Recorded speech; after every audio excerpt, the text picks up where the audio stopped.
hebat dimanapun berada. Perkenalkan, saya Eka Septrina SPD, Guru Bahasa Inggris SMP Negeri 42 Pekanbaru Riau. Pada kesempatan ini, saya ingin berbagi praktik baik pemanfaatan platform teknologi dalam pembelajaran. Praktek baik ini saya beri judul Pembelajaran Flip Classroom menjadi lebih efektif, menyenangkan, dan bermakna dengan memanfaatkan platform teknologi. 35.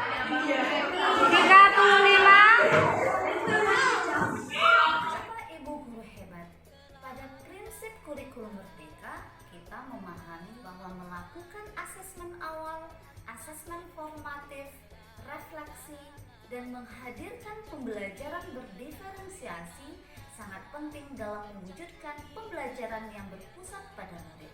Namun, saya menemukan kesulitan dalam mengimplementasikannya dengan alasan sebagai berikut. Yang pertama, asesmen awal yang dilakukan dengan paper base atau kertas cenderung membutuhkan waktu lebih dalam menganalisis pemetaan kesiapan belajar siswa. Yang kedua, terkadang tidak cukup waktu melakukan asesmen formatif dan refleksi di kelas pada akhir pembelajaran. Dan yang ketiga, untuk menghadirkan pembelajaran yang berdiferensiasi, misalnya diferensiasi konten, terkadang mengalami kesulitan karena keterbatasan waktu dan sarana prasarana. Maka, saya memanfaatkan platform teknologi untuk mengatasi hambatan dan tantangan tersebut. Pada pembelajaran materi Asking and Giving Information about Self-Identity di kelas 76, saya memanfaatkan platform teknologi Google Classroom dan Quizzes. Model pembelajaran yang saya gunakan adalah Discovery Learning. Adapun langkah-langkah yang saya lakukan adalah sebagai berikut.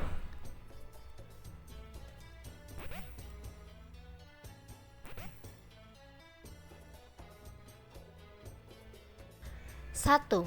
Pemberian stimulasi.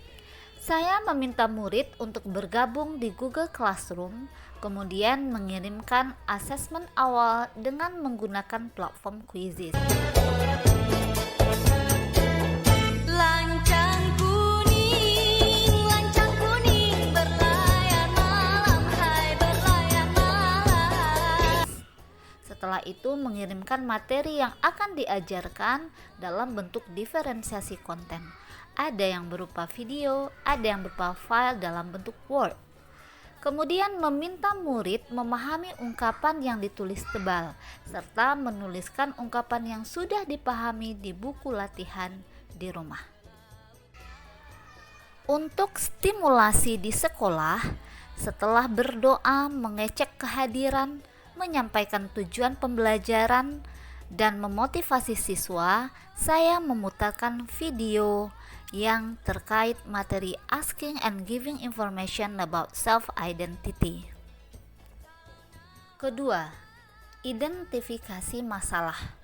Siswa dalam kelompok yang terdiri dari 5 orang diberikan ungkapan-ungkapan terkait materi Asking and Giving Information about Self-Identity yang berbeda setiap kelompoknya. Ketiga, mengumpulkan data dan pengolahan data. Siswa dalam kelompok diminta mendiskusikan makna ungkapan-ungkapan yang sudah dibagikan. Kemudian, siswa diminta untuk memahami ungkapan tersebut tergolong ke dalam kelompok ungkapan yang mana. Setelah itu, siswa diminta untuk menempelkannya di papan tulis sesuai dengan kelompok ungkapannya. Langkah keempat, pembuktian data.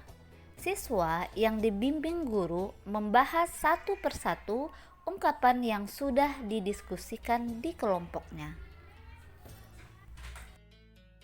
Langkah kelima, menarik kesimpulan.